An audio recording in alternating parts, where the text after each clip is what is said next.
Ration mafia వెనుక ఉన్న వ్యక్తులపై పవన్ దృష్టి సారించారు. మంత్రి నాదెండ్ల మనోహర్తో కలిసి కాకినాడలో ఆకస్మిక తనిఖీలు చేశారు.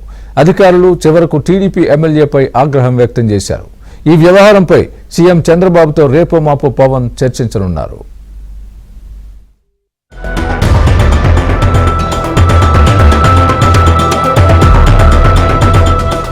ఆంధ్రప్రదేశ్లో రేషన్ మాఫియా చెలరేగిపోతోంది. ఏపీలోని వివిధ నియోజకవర్గాల నుంచి సేకరించిన రేషన్ బియ్యాన్ని కాకినాడ పోర్టుకు పంపి అక్కడి నుంచి షిప్ల ద్వారా విదేశాలకు తరలిస్తున్నారు. వైసీపీ మాజీ ఎమ్మెల్యే ఒకరు ఈ రేషన్ బియ్యం సేకరణ, ఎగుమతుల్లో కింగ్ పిన్ గా ఉన్నట్లు ప్రభుత్వం వద్ద స్పష్టమైన సమాచారం ఉంది. పౌర సరఫరాల శాఖ మంత్రిగా పదవీ బాధ్యతలు చేపట్టిన నాదెండ్ల మనోహర్ కాకినాడలో రేషన్ బియ్యాన్ని నిల్వ ఉంచిన గొడవలను తనిఖీ చేయడమే కాకుండా సీజ్ కూడా చేయించారు. బాధ్యులపై చర్యలు తీసుకోవాలని ఆదేశించారు. కానీ ఇప్పటి వరకు ఎలాంటి చర్యలు తీసుకోలేకపోయారు. కూటమి పక్షాల్లో ఉన్న కొంతమంది నేతలు రేషన్ మాఫియాతో కుమ్మక్కయ్యారని పెద్ద ఎత్తున విమర్శలు వినిపించాయి.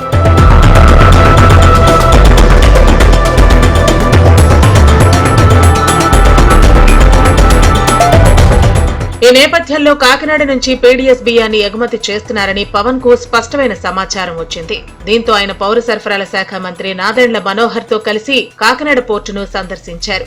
కలెక్టర్, పోర్టు అధికారులు, పోలీసులపై ఆగ్రహం వ్యక్తం చేశారు. చివరకు స్థానిక టీడీపీ ఎమ్మెల్యేను ప్రశ్నించారు. ఎందుకు చర్యలు తీసుకోలేకపోతున్నారని, నియోజకవర్గంలో జరుగుతుంటే ఏం చేస్తున్నారని పవన్ ప్రశ్నించారు. దీనిపై అసెంబ్లీలో ఎందుకు ప్రశ్నించలేకపోయారో చెప్పాలన్నారు. తాను వస్తున్నానని తెలిసి ఎస్పీ సెలవు పెట్టి వెళ్లిపోయారని పవన్ ఆగ్రహం వ్యక్తం చేశారు.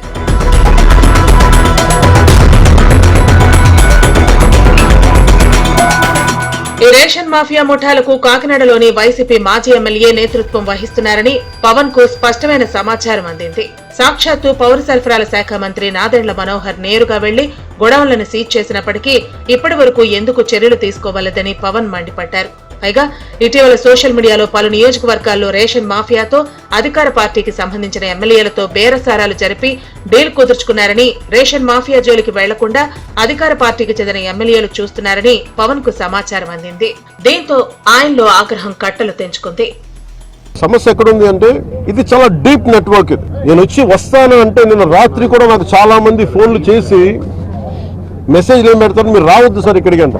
మీరు ఎందుకు రాకూడదంటే ఒక 10,000 మంది జీవితాల్లో అతలాకుతలం అయిపోతాయని. పోర్ట్ అనేది it is meant for exports. Kakinada port కానీ ఏ పోర్ట్ అయినా కానీ అనుమతి ఇచ్చింది ఎక్స్పోర్ట్కి, అంతేగాని స్మగ్లింగ్ కాదు. స్మగ్లింగ్ మీద చేసే విధానంలో కూర్చోబెట్టి దానికి పర్మిషన్, దానికి లైసెన్స్ ఇవ్వాల. లీగల్ గా ఎక్స్పోర్ట్ కి మాత్రమే ఇక్కడ పర్మిషన్ ఇచ్చారు దీనికి. కానీ వస్తే 10,000 మంది జీవితాలు అతలాకుతలం అయిపోతాయి అంటే నాకు ఒకటే అనిపించింది. ఇందాక లోపలికి వెళ్ళి కూర్చుంటే నన్ను ఎంత సహకారం లేదంటే నాకే, as a deputy chief minister of Andhra Pradesh నాకే సహకరించాల ఇక్కడున్న ఈ పోర్ట్ అధికారులు.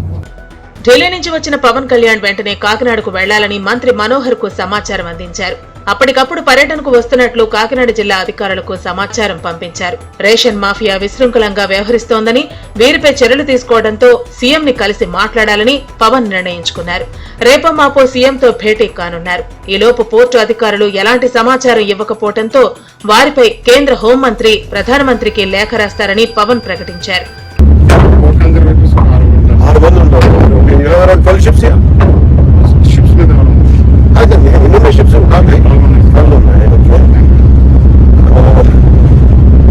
చెకింగ్ లేనప్పుడు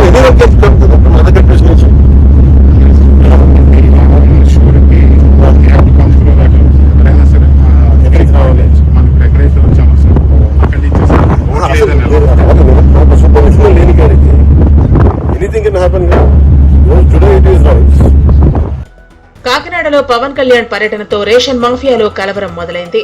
ఇన్నాళ్లు సాఫీగా అక్రమ వ్యాపారం సాగిపోతున్న సమయంలో పిడుగుల పవన్ పడిపోవడంతో రేషన్ మాఫియాలో ఆందోళన నెలకొంది.